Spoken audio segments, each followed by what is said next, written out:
Name drop. Okay, so C. Thomas Howell, Tommy. By the way, happy belated birthday. Thank you, man. December 7th. Yes. Not 1941. Or 42. So that day, yesterday lives in infamy. It does. Yeah. It does. 57 years old. Wow. Yeah. Wow. Can you believe it? You were my childhood. No, it's Listen, can when you Pony believe Boy's old and great, y'all are screwed.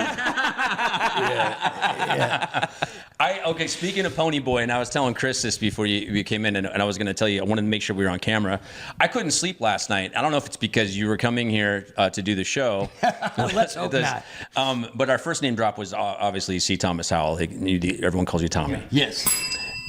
I watched Tank, Wow. Yeah. James Garner. Shirley Jones. Wait, Shirley Jones. That's two of them right there. Oh, you give him a bell. and then Make I'm sure you have a bell. Okay, so this is. We hit the bell when we drop our names. Whenever we get a We name, just go through the cast of The Outsiders, and people will be like, "Stop ringing that damn bell." That's what I was gonna say Okay, too. so I was gonna say this is the next one. There we go. The cast of The Outsider. Patrick Wait, Swayze. wait, here. Let's just go on the people that you know here real quick. Yeah. Who do we have? Who do we have here? Emilio. Emilio, Ralph. Ralph. Lord Cruz. Oh yeah. Oh, Thomas. He gets that's two. right. Yeah. He gets two. Yeah, he gets a couple. We'll give him a couple. Rob Lowe. Matt Dillon. There was more We're handsome leaving in Diane this. Lane off the list. Yeah. The infamous Leif Garrett. Leaf was on that. Yeah, oh yeah. Tom Waits. So Leaf. Tom Waits. I didn't know. Leaf was the one that got killed, right? That's right, Yeah, Bob. yeah. Bob. Yeah. And I just watched the whole entire thing. Stab. Yeah. Diane Lane. Amazing. Ah, man, the biggest crush right I had there. it bad. Let's do for her when I again. was a little kid. Did you guys ever date or anything Hell like that? no. No, she wouldn't date you? No. She's Was a she little a too. crush? Was No, she like it was just a crush. I mean, it was like a little lamb surrounded by drooling wolves for months. You know? Oh, for she sure. was the only female, really. But you guys all stayed up playing cards, talking about her, right? Of course. is it- Well, there's yeah. a moment that I had with Diane Lane. I never got to meet her, but I sat in front of her at the premiere of Unfaithful with Richard Gere, and she was with her parents, and she had a love scene, and it was like really hot. Yeah. And I got uncomfortable because her parents are right Yeah, her next to me. father was sort of a helicopter parent. Yeah. He hovered closely and made sure she didn't leave his sight for 3 months, you know. So. Oh, yeah. But an amazing lady, an amazing talent, and of course Francis Ford Coppola. Oh, that's it. Yeah. That's Great wine. The director. Great wine, that's by what the he's way. known for now, Yeah, right? He's known are for you the talking wine. about the wine guy? Exactly. Not the Oscars. Yeah. I mean, from the outside, before The Outsiders was E.T., so you worked with two of the biggest directors right off the bat. Spielberg. Spielberg, yeah. And it's all it's downhill from there, man. You start out with Spielberg and Coppola. Where do you go? You know, you're 14, 15 years old. Your worst co-star was an alien? You Difficult? know, apart from his drinking problem, he was cool. Would that be our first alien name drop E.T. was we've ever had on the E.T. show? Yeah, it was like a circus environment. You know, of course, got to talk about Drew Barrymore and the amazing Dee Wallace, who played the mother. Jeez. Absolutely Man. love her. Well, it's just gonna be dinging the Yeah, entire This is going to be a time. record name drop. I'm sorry. How many movies have you done? Like 200? Yeah. Congratulations on Reagan. Thank you. So, He's Secretary actually shooting a movie right now. Dennis He's just Quaid. taking a Dennis Quaid, who plays Ronald Reagan, Yeah, you he's play fantastic. Weinberger, I play Weinberger. Secretary of Defense. Yeah. Can we ding him? Did you do a lot of research on that? Well, you know, that's the thing about doing historical pieces now. Yeah. There's just so much available, right? Yeah. Back before we had the internet, we had to fake it. And Or go to your local library now it's Wikipedia, man. and go to what were the big news things? I remember doing reports where you'd have to go in the Remember those things called microfilm. encyclopedias? Yeah, the Oh, encyclopedias that everybody Wasn't used that to have. Dewey Decimal System?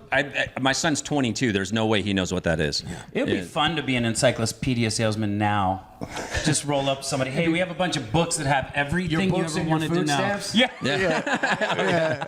But I also have this chopper if you want to use it for the kitchen. I figure since we're all in Nashville, your album is dropping, right? Or is My it second your album's gonna we're gonna release. We just released a holiday single called "Gentleman Jack." It's out right now, and we'll release another single in January. And now that's how they do it. You make an album, you don't drop your album. Yeah. When? Okay, so with your busy schedule, you're a hell of an actor, accomplished actor. Thank you. On the big screen and the small screen. And where do you find time for music? And is that why you moved to Nashville? Yeah, Yeah. You know, COVID hit, and I always wanted to. Well, really, I'll back it up a little bit. Okay. Came from a musicless background. My father's a stuntman, cowboy. That's what you wanted to do, right? That's what I wanted to do. That's how I got into the business. And I had this idea for a film, sort of a Tender Mercies type thing about a rancher cowboy that writes songs. And I could do the writing, I could do the cowboy stuff, but I couldn't play the guitar. And when COVID hit, it was time to pick up a guitar. And I've discovered I had a knack for words.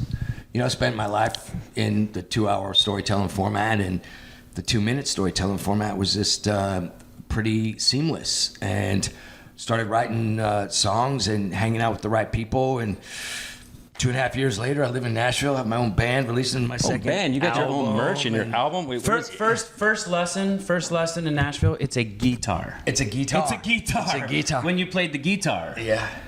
Tommy Howell. Look at that. American storyteller, You look like Sam Elliott right here. right? A little bit of like Clint Eastwood. Brother Sam. I see Jerry Garcia. That's right. That's right. He's there. Welcome back to the show. We're stoned. Wait. Really high right Oh now. yeah, we did some great names Sam there. and Jerry. Some great names. Thanks, buddy. Anyway, so it was a great opportunity for me to maintain that creative outlet without needing to. You know, it's funny because as an actor, I grew up in the business. The business has changed a lot, you know, and film, when I first started out, was special. I mean, all movies were red carpet events, and you know, I was fortunate enough to grab that last taste of gold in Hollywood. I worked with Elizabeth Taylor. Do they tell you to stay wait, golden? that's Do they a tell big you to one. stay golden? Wait, hang on. and Margaret, right? I worked And with Margaret. her. Oh my God. Oh, yeah. And hot redhead. Doing What's the second hot redhead you had? Because the first one was obviously Diane Lane. Yeah. and then Anne Margaret. You're Anne into Margaret. redheads. Oh my God. That's your thing. That's why when we've got Tiffany coming up. and he's Carrot gonna Top? Carrot Top. Carrot Whoa. Top. He loves Carrot Top. I can Loves tell. it. Oh, You my should God. see I him can with tell, you man. should see him with Elmo. That's when it gets weird. All the tickles. Well, how do you find the challenges different with music as in acting? Like, since you were trained and you grew up in that business, and now you're crossing over to this, what's been the most difficult part about the writing or the performing? Just being a beginner again. You know, you go from the Black Diamond ski run to the Bunny Hill. right. And You went from skis to a snowboard. well, sort of from skis to no board, really. I love learning, and I just surrounded myself with really cool people, and I just shut my mouth and listen, and that's what's great about this town is a lot of people really, unlike Hollywood. When people say something here, they mean it. You know? Right. So We just talked about this it's today. like in this town, in Nashville, when somebody looks at you and shakes your hand and says, let's do it, well, you get to call Thursday, and Yeah. it's happening. And, you know, how many times in L.A. Does that happen? Like, Yeah. never, right? Yeah, There's So- no such thing as a bad meeting in LA. You're like, wait, didn't they say they wanted to get together soon? Yeah. Wait. They loved me. Yeah. I got Yeah. the part. I- But I they really never got- called. right, Yeah, never called. Yeah. No call. Yeah.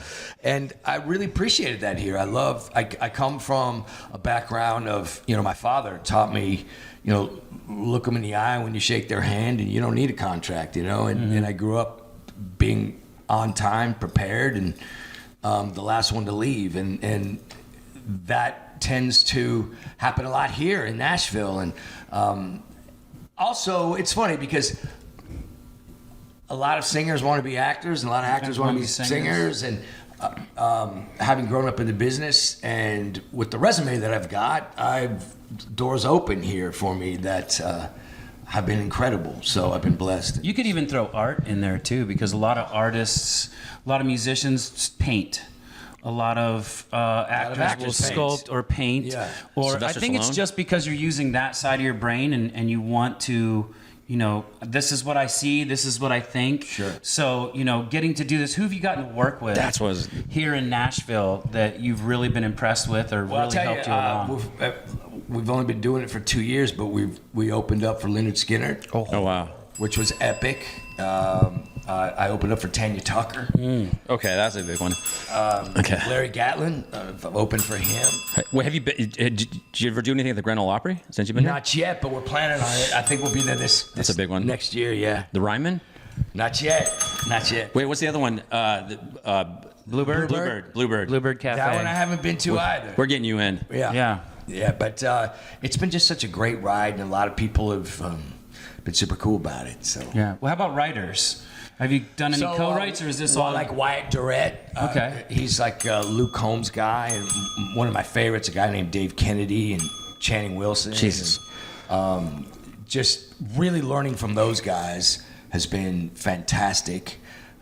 These are guys that all have, number ones. Who'd you grow up listening to? What was your? I mean, because you're an 80s guy. I'm a Southern rock classic guy. Skinner. I love Skinner. Black Crowes? I love. The Black Crowes were cool.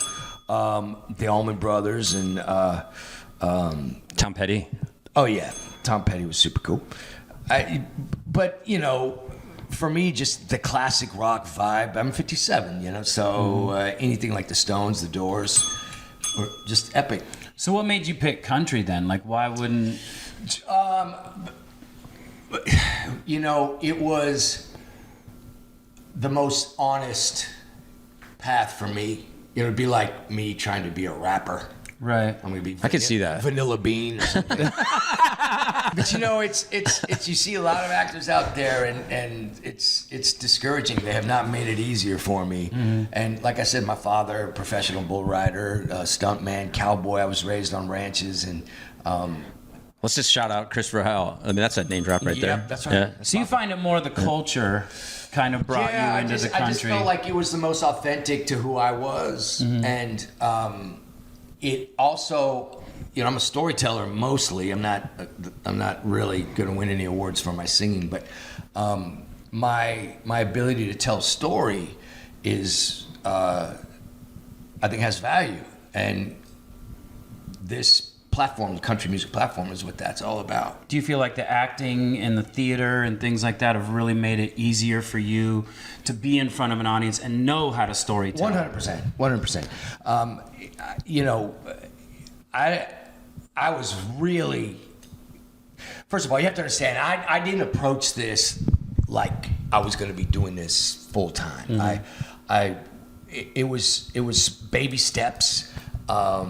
And I had a couple of small successes along the way, and really fell in love with the process. It's a great outlet for, like you said, just artistically, whether you're painting or singing or acting, whatever.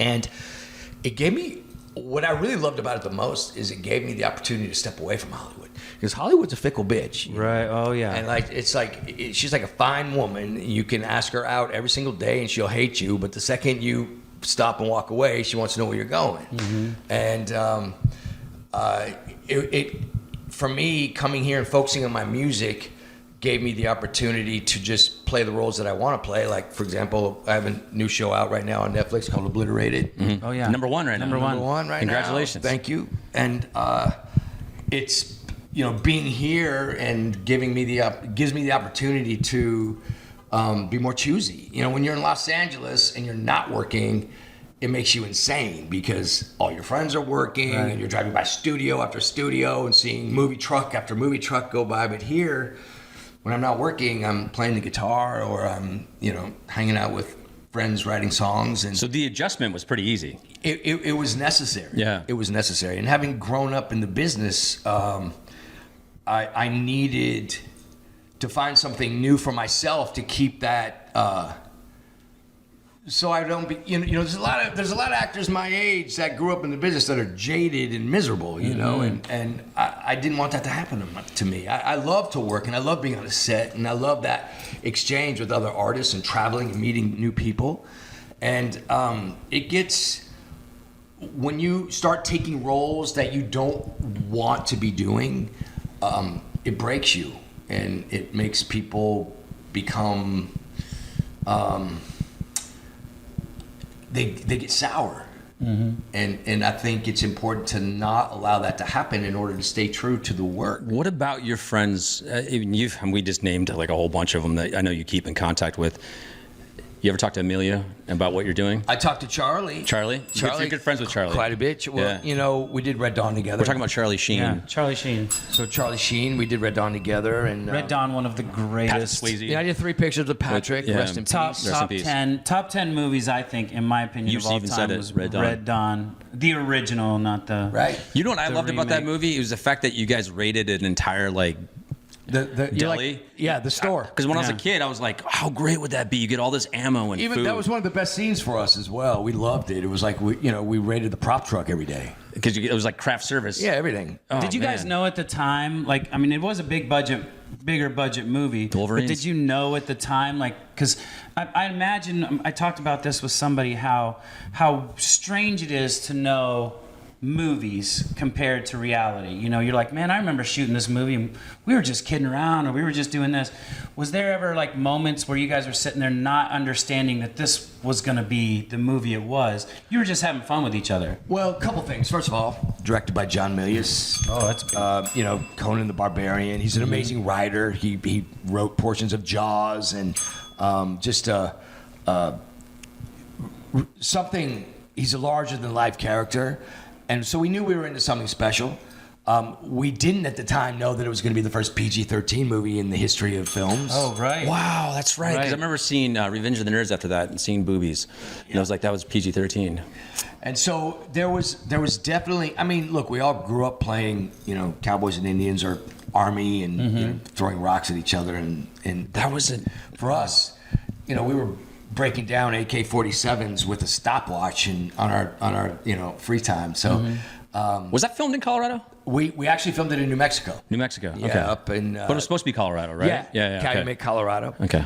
And it there was just something really cool about it. It just of course when you're working as a kid too, there's no pressure. You don't have a family you're supporting. You're not paying bills, and It's all fun money. it's And you're just working fun with your money, man. friends. And you're working with your friends. Did you guys at any moment on set or off set have handsome contests? I mean, I don't know. Okay, guys, I would- shirts off. Let's stand here. Let's. And I would say this just because I've got eyes. Could you imagine if we did? Yeah. Let's say, yes, we did all the Rob time. Lowe would have definitely won that in The Outsiders because you had Rob Lowe, Tom Cruise. I'll tell you something. 'Cause you, a lot of people comment Patrick. on Rob, but in person, He's not as handsome? Walking into a room, Matt Dillon crushed him. What? Really? Matt Dillon crushed them. Shout out to Matt Dillon. The ladies Yeah. went freaking Crazy. bananas over him, and not taking anything away from Rob. I mean, listen, you sit in a room with the Outsiders guys, and you're the the ugly duck. It's just like,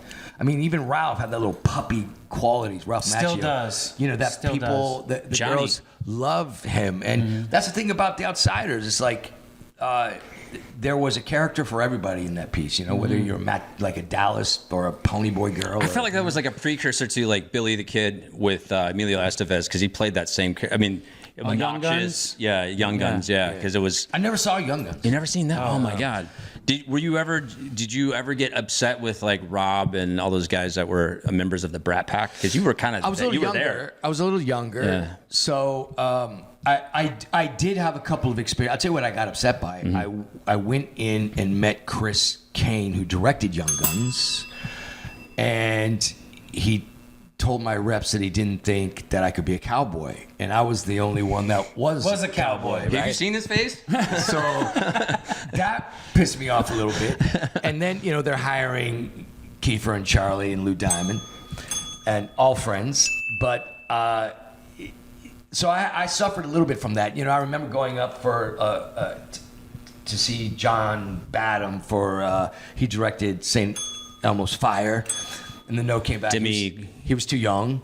So I got that a lot, and I just was a few years younger than them, and I didn't really fit into the Breakfast Club. You're like too old to play young parts, but too young to play old Yeah. parts, but you were that age. Exactly right. Yeah. Yeah. It was weird. That kind of works out. Like, But I did movies like The Hitcher, Jennifer Jason Great movie. Leigh and Rutger Hauer, and experiences like that. A Secret Admirer with Lori Loughlin and Kelly Preston, and I just kind of did my own thing. Now, how did you not die? because like being a child actor, you know, and you've said it a million times, we've said it before, how Hollywood they don't care how old you are, they don't care how nice you are, they will rip you apart, and it's such a hard business out there.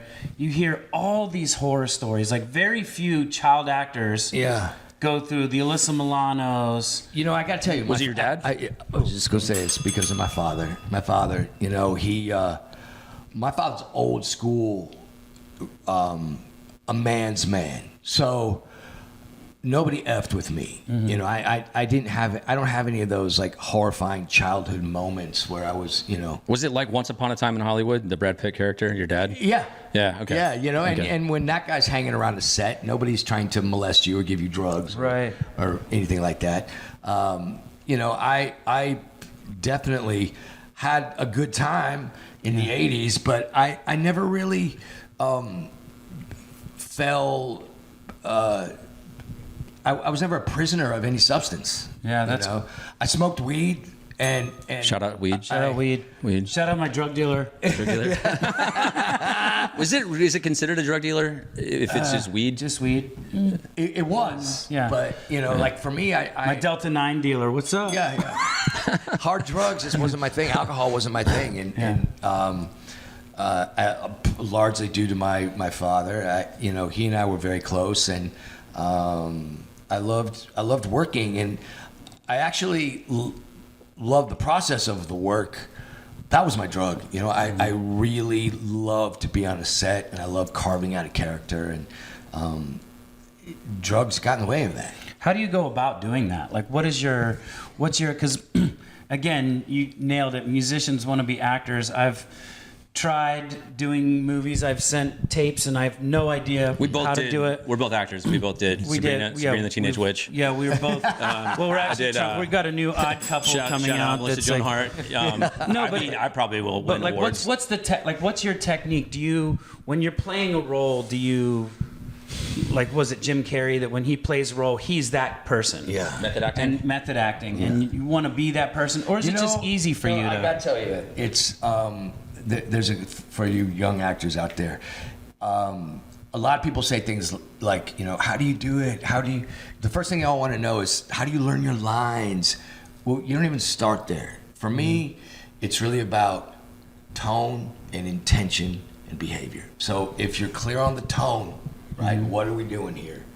What's my intention? Then the rest really comes into play. So I just find that my favorite actors were the most grounded and connected and real. You see a lot of overacting and you know, people becoming caricatures of what they're playing, whether it's a bad guy. You know, Rutger Hauer was the best. I'll tell you a quick Rutger Hauer story. We did The Hitcher together, right? And everybody was petrified of the guy, and he had just a monopoly on villains in the 80s and 90s. And about 3 weeks in, literally the entire crew was just shaking in their boots, and he asked me to come and have lunch with him. And I go into his trailer, and I'm sitting there in stone utter silence for 15 minutes as he's, you know, chain smoking Camel cigarettes, and he's not touching his food. And finally, just out of, you know, desperation, I muster up some small talk, and I'm 17. Mm-hmm. Hey, Rutger, you know, everybody says you're a great bad guy. What's your secret to being a bad guy? And he like picks some tobacco out of his teeth, and he's got that Dutch accent, and he exhales the smoke in my face, and he leans in close, and he whispers, "I don't play bad guys." So that effed me up, right? And I sort of slowly backed out of the trailer, and 25 years later, I was cast in Criminal Minds to play this role of the Reaper. And it was my opportunity to play this villain. And I really started pondering what Rutger meant in that moment. And it all connected to me because I was old enough to understand it. Rutger had an amazing ability to inject humanity into these villains. Mm-hmm. So he wasn't playing a bad guy. He was playing a good guy that did bad things. Right. And that has a different effect on an audience when you approach that type of character. So I sort of take that hook into everything I do as an actor, and find I prefer to play. Those are the best villains. Yeah, I prefer to play broken people. I like finding flawed characters. One of my favorite characters I ever played was in a show called Southland, where I played this cop named Dewey. That was this. Shout out to Dewey. Yes, Dewey. He was sort of old school, kind of alcoholic, misogynistic, slightly racist, slightly effed up cop, right? That was driven there from the business. And every week I would get a script and I'd be like, holy crap, man, really? Like, how am I going to pull this off? And I would find a way to make this very unlikable moment somewhat likable in a way. And I became addicted to that. It's like a puzzle. Well, bad guys don't really consider themselves bad guys, right? No. Because if everybody was, oh wait, you know what? I figured out I'm a bad guy. Yeah. Maybe I should stop dodoing this. They're just messed up people. And you always talk about, they are sociopaths, or they're psychopathic, or they're disconnected. But if you can find a way to connect and be grounded and do that stuff, there's something very disturbing about that. Then, the guy that's above it all could never die, and he knows he doesn't die until page 90, so he can act like a buffoon through the whole movie. I hate watching actors that do that. I'd much rather watch somebody. Did you think that for that 1 second, because you got into commercials before you started doing film? Hey, Kool-Aid. Hey, Kool-Aid was that was one. That was one? Yeah. Was that your first one? My very first. Was it Saturday morning cartoons, commercials? That'd have been great. Did you ever have the Kool-Aid Man over to you, like one of your birthday parties? No, but or he something? was there. I remember we were riding horses, and I remember this epic accident because they got the Kool-Aid guy up in a crane and tried to set him on this horse. Those are That went bananas. The best commercials and there was ever. The very broken Kool-Aid man. Oh, For yeah. those of you at home that understand, especially for Saturday morning cartoons, the Kool-Aid guy was the coolest thing ever, and it was the best. They were the best Hey, commercials. running Kool-Aid. the wall. I remember. I was riding horses makes me hot and thirsty. Yeah. Hey, Kool-Aid. Yeah. And here he came. Right? Oh, And man. always said, Oh yeah. oh, yeah. Kool-Aid created a lot of people with diabetes. Oh, yeah. That just ruined my childhood right there. Yeah. Well. And then they turned it into mine. Fun Dip. And my pops is a big Kool-Aid guy. Oh He's yeah. got Fun diabetes. Dip. Crack. Fun Dip. Yeah, Yeah. Fun Dip. It was great. That was your second one? First time No, I ever I'm did saying that's what cocaine. Kool-Aid Oh yeah, Kool-Aid again. Yeah. And so we went from that to your first movie. How did the whole auditioning process with Steven Spielberg? I did a couple of small things because I was sort of a stunt kid. Mm-hmm. So I did a remake of A Wonderful Life with Marlo Thomas, and I rode. Yeah.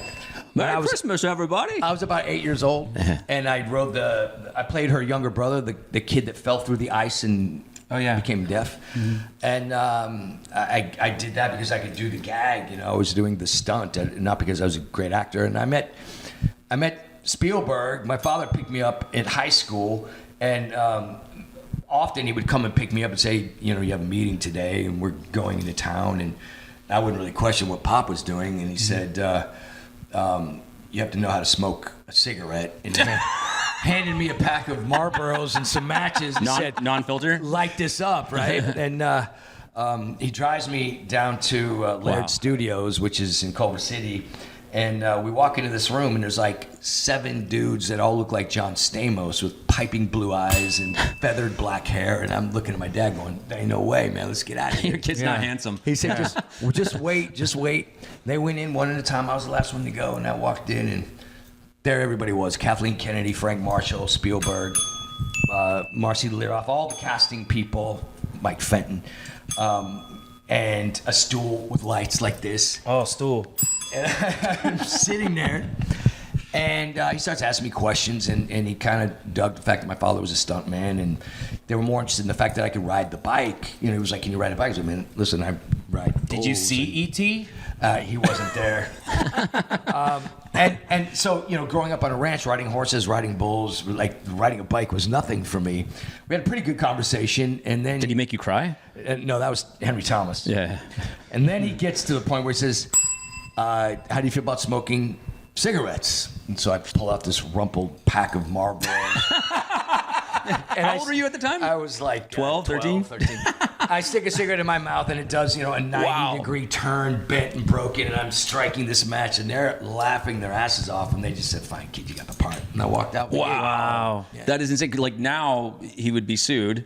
And Steven Spielberg would be canceled, like giving a 12-year-old a cigarette. And When he didn't, he brought his own. I would own the film. I mean, C. Thomas Howell presents E.T. Yeah. Was there one role that you did that, I mean, it turned out to be awesome because most of your films, my God, that you wish you didn't do, or Most of them, yeah. Most of them? Probably. I'll tell you what, I was Marty McFly for a couple weeks. I heard about that. Yeah. It was down to you and Eric Stoltz, wasn't it? Well, what happened was, Wait, by the way, Eric Stoltz. Spielberg was involved in it, and of course I had worked with Leah Thompson from Red Dawn, and I was basically on the set rehearsing, gone through wardrobe, spent about 10 days with everybody, pretty much had it wrapped up. And a movie opened called Mask. Remember that? Oh, With yeah. Eric Stoltz and Yeah. Cher, right? Yeah. And it was a big hit for Universal, and somebody got this Sam Elliott. genius idea and said, "Hey, let's cut Tommy loose and let's give it to Eric."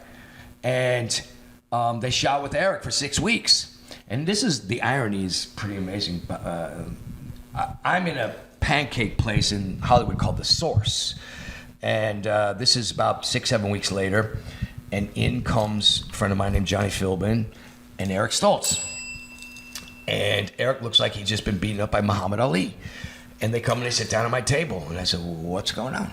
And Philbin looks at me and he says, "You're not going to believe this, but Eric just got fired today." And of course, we didn't have cell phones back then, and I had to put on the Performance of a Lifetime and pretend that I was upset that he got canned. As I immediately paid my bill and ran to the nearest phone. You got a golden goal. He called my agent. I was like, "Guess what?" He was like, "Chill out, Pony Boy. They went with Michael J. Fox." And so, the rest is history. Do you get Pony Boy a lot? Pretty much every day. Every day? Is that Yeah. the biggest one of anything you've done? Is it always the Pony Boy? It could have been worse. I mean, I could have been Chachi. What was the Soul Man guy's name? Mark Watson. Mark Watson. Yeah. You went to Harvard. I'm never called Soul Man. Most people, you can't find that film, so it's a weird I time. found it last man. night. I've watched Did they- three did of they your make films it last dis- night. Really? Did they make it disappear? I'm not They kidding made you. it disappear. They made it disappear. They made it disappear. Yeah, You well- think how hard do you think it would be to make Soul Man today? Well, I mean, they did Tropic Thunder, Yeah, that's true. but that didn't go over so well either. I Never go full I thought it was R-word. epic. I thought Downey was great in it, but I mean, I don't know if I can say that without being canceled. No, well, we'll all be canceled. But By the way, Downey. I just think people take shit too seriously now. You can't be funny anymore, and you can't say this, and you can't say that, and Yeah. this is offensive, and Did you meet your wife on set on that? married briefly to Okay, Radon yeah, Chong. yeah. Tommy Chong Tommy was my Chong. father-in-law. Amazing guy. Bet you got the best weed then, huh? You know what? You know what's weird? Shout out weed. Tommy. Shout out to weed again. Shout out weed. Tommy is known for being sort of a smoky pothead guy, but he's not really, man. He did smoke occasionally, but you would think the dude would just be God, lit up like Snoop, right? Yeah. But not at all. He was a highly intelligent guy, very, very, very smart businessman. And I had some of the best times with him. He's just a great guy. Man, you're really breaking my heart right now because I You just pictured him. He's I like, just man. pictured just going Ripped over there and constantly. going, He's like what getting is that, high. Nog Champa? Yeah, Just gotta man. dilute the smell? 'Cause I'm sure- My name's Tommy. No way, man. This That's is like great. the biggest. This is so fun. Yeah. So, out of all the people that you've met here in Nashville in the last couple of years, Besides for us, who are your favorite? who besides the two of us, two singers right here? By the way, Nsync, You are not Yeah, yeah, a of course. singer. Yeah, yeah, You're of not a course. singer. What's that? I'm a sing. I'm going to prove to you that I'm a singer. I sing in the 8th grade choir. No, but it's a good one. When You we're sang finished, back up there. that's not true. It's not true. I sang my heart out. And, Yeah, and you but- even said you're like, wow, that was amazing. No, I'm amazed when you're actually on key for a second. I'm on key like pretty much the whole it's just name drop. Was it Like a difficult? bar. Was it difficult for you, like doing a record, like going, not really, I wasn't trained in singing or music, like just to jump into it and go.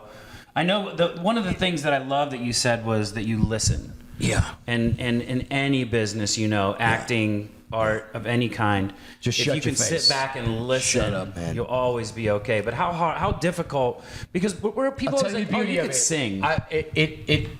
It's a little bit harder now because I knew so little that there was nothing to lose. No fear. No. Now yeah. I'm vested. Now I'm here, and I know just enough to get my ass in trouble. Right. So I would be nervous being on set with you because you're an amazing actor. Did you get nervous being on stage with somebody that is an amazing musician? There's that. You know, like I'm standing there in front of Johnny Van Zant, and he's like, "Hey, man, great set." And I'm like, "Oh my God, you know, thank you. Can I get you some coffee, sir?" You know? And you know, I got to go out in front of Tanya Tucker, and everybody's there to see her, and I'm opening for her. And you feel it a little bit, but once you know how it is, once you clear the curtain, it just Is there a You're collab that natural. you would love to do? so many, man. I mean, there's so many great. Listen, down where I go shopping, you know, you're either standing in line behind Kenny Chesney or Reba or Chris Stapleton. You know, Timberlake is down there. Well, Reba's got. I mean, you're going back into the whole singers Timberlake. becoming actors. Yeah, Justin Timberlake. Calls himself Tim. He's in this band called Nsync. Tim's. Oh, he goes by Tim's? No. He had this new movie out. He's an actor. He had this. As a matter of fact, I wanted to give you this. If you could do me a favor and sign. Okay, you sign this one. Trolls. Are you serious? Trolls in theaters now. Yeah, I'm trying to piggyback everything I can. And there you go, Tommy. Just get that one right there. And just sign. Oh, wait. I don't even have this. Yeah. More importantly, I'm not in this, bro. No, but I just I'm- sign but will you it. But sign I'm it? not. I'm not in this. My kid likes it. I Sign get it. that a lot. My troll. I get people coming up to me asking me if I'm Rob Lowe. Yeah, who do you get the most? Like who? Who's, That's strange, and I always wonder if they go up to other actors and say, "Hey, you see Thomas Here Howell." you go, buddy. But yeah, just like to Brian. trade you. Just I'll say trade like to Brian, my best I guess friend. the story's over. He wants to see. Yeah. Just Brian, my best friend. To Brian, my best friend. I love you so much. I love the holidays with you, How about just stay gold? Pony Boy. Well, Stay golden. you know what's funny about this is you and I met at a Legit. Comic-Con, Thanks, brother. at one of the cons. And do you do those a lot? Like, and what is your I probably do experience? 4 a year. What is your experience with those? Because they're draining. To me, they're very draining. But it's cool to I be tell able that to people all the time. You know, it's like being nice all day long for 3 days in a row will kick your ass. Yeah. You know, and there's no reason to go there if you're not going to be nice all day long for 3 days in a row. I really find It's grueling. I want to punch people that go there and hate it and you know are making people wait in their line and you know taking 4-hour lunches. It's just like, what's the point of that, right? If you're gonna go, hug it out, man. Yeah. Take the photo, sign the shit, be cool, and that's why I sort of pick and choose the ones that I want to do. But listen, you know, COVID hit, the strikes hit, the cons put a lot of bread and butter on performers' tables, and I'm grateful for those moments. I'm also grateful that I don't have to do them. There's a lot of people that's what they do now. They have to, right? But I'm strangely embracing my gray hair and wrinkles and playing roles now that I really love. I'm really proud of the work in Obliterated. It's definitely not for everybody, but it's for a lot of people.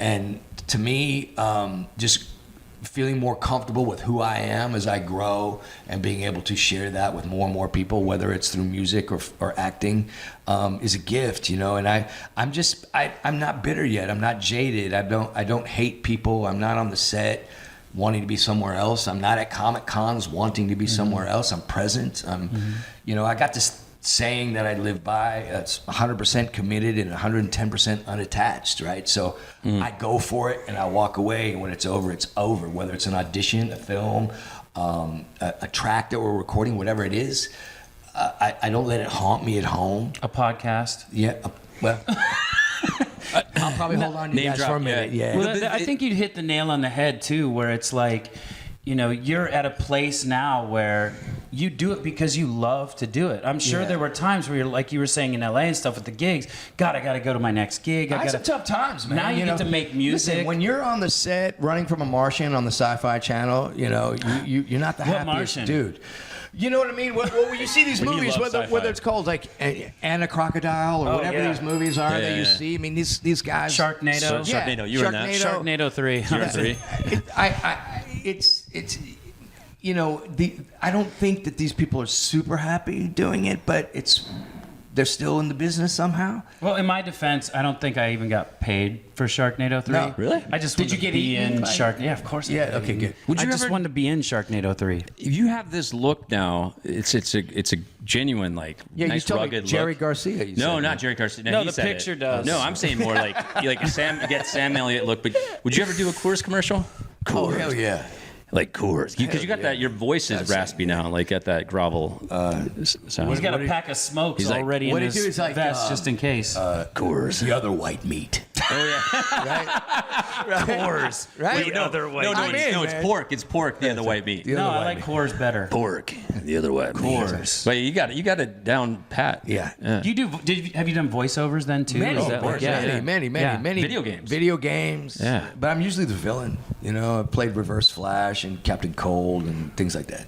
Wait, you played? I did not know that one. You Yeah. played Reverse Flash. Yeah. Oh man, this My kid would lose his mind right now. No question. He loves Flash, Reverse Flash. I mean, that's what the cons are great for. I mean, you get, these little nerdy dudes that come up to you and they just start pelting you with questions Yeah. about DC and Marvel that you have no idea how to answer. And it's a world, man. How about the fact that one thing that I loved about it was, and you were a big part of that too, was especially at that one, we both were with Anthony Anzaldo at the time, and we go to me. Did he you, not deserve a ding? Me. Oh yeah, Anthony. Sorry, I'm just Anthony. saying. He might watch Me, this. you, Wow, and talk me, about getting you called and- out. Yeah, me, you, and Ralph went to Ralph Macchio? Yeah, Ralph Macchio. I dinged him. Karate Kid. Team. Have some also outsiders. Outsiders. Had some lunch, and I go back and I'm just like, besides for getting to see and talk to fans, because we haven't toured in 20 some years, so I'm face to face with fans that I normally would never have met or got to see, and the money, but the people you hang out with and the people you meet, it's incredible because people forget that we are big fans too. There's things that we love, your work, Ralph's work, everybody's just being around it and getting to hang out. Like, I'll watch a random movie sometimes and I'll be like, oh man, I hung out with that guy at a con one time. Well, that's the best part. Like, 25 years ago, I did a movie with Giancarlo Esposito, who played Gus in Breaking Bad, and he was in Star Wars. What yeah. movie was that? It was. You've done so many films, you've probably forgot the name of the film. It just all becomes one big craft service table. Woman. After a minute, We're gonna find this out. Ding for craft service table. yes. Woman of a certain age she's on this one. Yeah. Yes. So, long story short, you go and you find out, oh, God, Giancarlo's here, and you search him out. You cut the line of 500 people, and you hug it out and reconnect. And same thing has happened with Marty Cove from Cobra Kai. Yeah. A killer within. Killer Within. Yeah. Wow. Killer Within. Killer Within. Wow, that's Thank you, woman of a certain age. That's a right. big one to forget. That's awesome. Again, once you 110% unattached, Killer Within. You can't hold on to them. And then when you back to the story, you go back and you connect with somebody. I get to see Ralph and these guys they're a part of you. Right? I grew up with Ralph and Billy Zabka and I did a movie when I was 17 years old called A Tiger's Tale. That I do remember. He's here in town too. With Anna Margaret. He lives here. He lives in Nashville, and he's a great guy. And we get to just kind of sit back and go, "Holy hell!" Yeah. We've got kids older than we were when we worked together. Do you think maybe a great moment for you would be if you're out somewhere, you're doing something, and somebody comes up and says like, "I love your new album," like. Yeah. Because you've got this giant field of work. It's taken a minute. And this is something that when I first started, I was sort of beat down. I'm not gonna throw anybody under the bus, but there are certain actors out there who really make it hard. But I think my music, and if you guys get a chance, you listen to something. Oh, we have. It's Pony Girl. You know, people have been coming up to me going, "Wow, I didn't really expect that." You know, so that's been really cool. Yeah, that's the been really biggest cool. compliment you could get. You know, we're getting a lot of spins on the holiday song right now, and I'm going on a radio tour on Monday, and I'm getting sent sort of the added stations plus the amount of spins, and my mind is going. Wait, what's the song? Crap. It's a song called Gentleman Jack. Okay. Yeah, so check that out. Okay. Check out Gentleman Jack, and it's a song I'm very proud of, and it's a type of music. Like I said, it's. I try to make music that I like instead of what I think will be successful or what I think other people will like, and I just stay true to myself, and I have nothing to lose. I'm not out here trying to be famous. I don't need to make money. I just want to sort of, if I can, connect to people. So whether I'm acting, connect with people. If I'm singing, connect with people.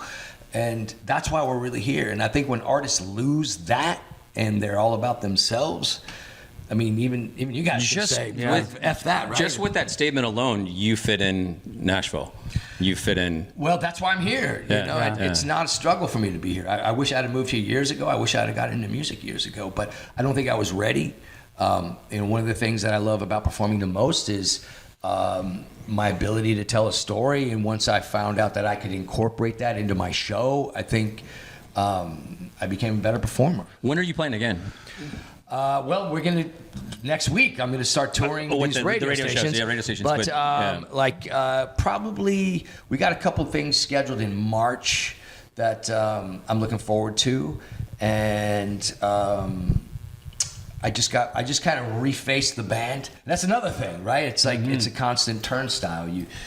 I was with a group of guys for about a year and a half, and then we shut down a few months ago, and everybody kind of found some new things, and you have to breathe into that and let it go, and then find new people and start again, and then the sound changes a little bit. And when I first got here, I was like, I'm gonna find my band, and we're gonna go the distance, you know. And then of course, that isn't the case, and you realize that everybody's, kind of looking for their own thing generally. Well, that being said, what is your ideal situation for your music? Like a tour, being the Grand Ole Opry, doing stuff where... Of course I love touring. I love playing live. But my favorite thing to do is recording and working in like post. Just putting the song together. Working with the best musicians in town. I'm working with people like Janae Fleener's all over my next album. She's just won her 5th Musician of the Year at the CMAs, and she's plays fiddle for Blake and Tim and all the guys, right? They're just incredible. And one of my favorite guitarists is a guy named Mike Rogers who plays with Ricky Skaggs, and he's one of my dearest friends. And I'm just hanging out with these people that are savants at what they do. They're just absolutely genius, and to be able to play with them and write a song and send it to somebody and say, hey, will you come in? Like, I just recorded my whole album at the Cash Cabin where Johnny Cash did all his things, and sitting in a chair where Loretta Lynn wrote stuff, and Merle Haggard and everybody, and so the history in these rooms that you can work in here is just phenomenal. Do you have a studio? Not at home. But I he was asking because he wants to get you want to record something? Yeah, I gotta come over. My stuff's all in storage. Tommy, if we'll I be out could, of your way. Don't worry about us. Come over. So, question about Gentleman Jack. Is that about whiskey? About being alone on Christmas and you know what? You got your good friends? Is a little bit. It's about a teddy bear. Is it really? It's about a teddy bear. And so no. It's basically about a guy that grew up poor and just sort of being happy for the things that you have and not worrying about the things you don't have. Do you find when you write then that you're a lyrics guy first? Because if it's your storytelling, it seems like you're like, you know what? Here's my story. Now let me find a melody for it. Well, the short answer would be yes. But I think lyrically, your melody kind of comes through that. But I got a couple different writing partners. I was going to ask you that, yeah. That I can send words to, and we can hash through melodies.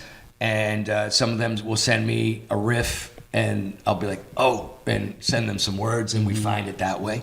You know, I'm sort of a outlaw country guy. You know, I like writing about, you know, death and guns and shit like that. Oh yeah. Who's your favorite outlaw country guy? Is it? I mean, you know, it's tough. It's tough to beat. You know, if you would consider Merle outlaw country. Yeah. You know, Waylon is amazing. Oh, of course. Love Waylon. I'm a big Chris Christopherson fan. Think he's fantastic. But I also like the other softer Americana guys. You know, Jim Croce, James Taylor, Gordon Lightfoot. Those storytellers. You know. Nsync. Love They them. just said Yeah, our story. We're Bye, getting bye, into bye. the There you whole go. because That's what you we're talking get. about the bad guys in the group, right? That's- Because you got the good guy like Justin, oh cute, and then you got the bad guy like Chris, the bad boy. So Why am I the bad guy? Because you're the, you know what I mean? What do you mean the Just like, like look at the camera. I'm just saying, like, I'm just trying to incorporate you guys. So how about nowadays? Who in today's country would you say that you would maybe go, oh, I like what they do? Or You know, here's where I fall. Here's what kind of separates me from today's country. There's those that are from the South that have what I call Southern guilt, so they shun country and anything Catholics. South because there's a certain stereotype that comes with being Southern, and it's not all true, you know. But if you were raised in the South and you're a young country artist today, you want to embrace a lot of qualities that aren't country and aren't Southern. But I like the hard ass guys, you know. I like you know, for example, like Dwayne Betts and Devin Allman. You know, these guys don't give a shit. Right. They're there to tear up music and not to be politically correct. And, you know, whether you like him or not, you know, Kid Rock doesn't care what you think. right. You know, Bob. Shout out, Bob. Bob doesn't give a rat's ass. Man, Right. You know, and I just think nowadays it's tough with social media to do anything, and that's why, you know, I was basically where I was going with that was you get instant criticism, but you also get instant trolls. Yeah. And you could have the best record, the best song, and especially when it comes to music, and I'm sure I'm a horrible actor, but I'm sure in acting it's the same.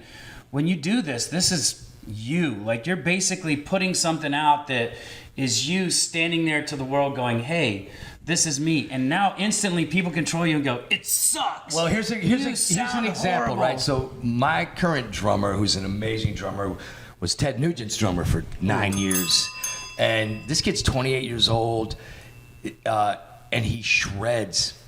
And so I posted something up about him being Nugent's drummer, and I'm getting, you know, a lot of crap about, is this represent you politically? And it was like, It represents me musically. Dude just was drumming for Ted Nugent, and now he's drumming for me, man. You know, I'm not even a political guy. I don't, Can't we all just get along? It's a weird thing. It's a weird thing. But that kind of crap forces you to become political when you're like, I'm just hanging out trying to write a song, and now I'm fighting for my life because of it. Yeah. And it's a weird thing, and you see a lot of artists get caught up in And that. if you dodge questions or if you do anything, you're labeled one way. Yeah, that's all bullshit. It's a weird thing. Yeah. We're just angry. I'm mad now. What? Nothing. Christmas is coming up. You can say Christmas, though, Oh, right? Christmas. Yeah, Merry Christmas, everybody. Well, that's a Gentleman Jack. Yeah. Yeah. Listen, we'll go get Gentleman Jack. That'll be on the new playlist, our Christmas playlist. We hope to see you again, and we want you to come back on. I appreciate it. Dude, you are. Yeah. I got to tell you, this has been a dream for me. Thank you, guys. Not only is Yeah, like my Thank you. childhood. Thank you. But before we go, we do this one thing at the yeah. end. Okay. Where We have to sing. We sing. Do you have the pitch pipe? Beautiful. Have the pitch pipe. There man. once was a Wait. shit. No. No, you're already. What are you singing? We just go. It's gonna be Name drop. That's all it is. Beautiful, man. okay. So and you gotta, Name drop. Ready? One, two, three. Name drop. miserable. Yeah, that no, was it bad. wasn't. I got nervous. You were because right it was- in my ear that No, it wasn't. time. What, you know what happened? If you were in my ear monitors, I would had a shut hic- you off. I had a hiccup, and it was that like, what it was? Yeah, it was. Can we try one more time? And Sure. I promise it won't mess this Okay. one up. 1, 2, 3. Name drop. There you go. Oh man, thanks. Nice. Second chances, We're- man. Second chances. We Nice. can bring this Tommy. Nsync thing together. Yeah. again. yeah. Just call Dude, me. thank you so much. Yeah, my pleasure. You man. were- That you was- were Thank awesome. you guys. Thank Yeah, you. I appreciate it. Thanks a lot. All right. Name drop.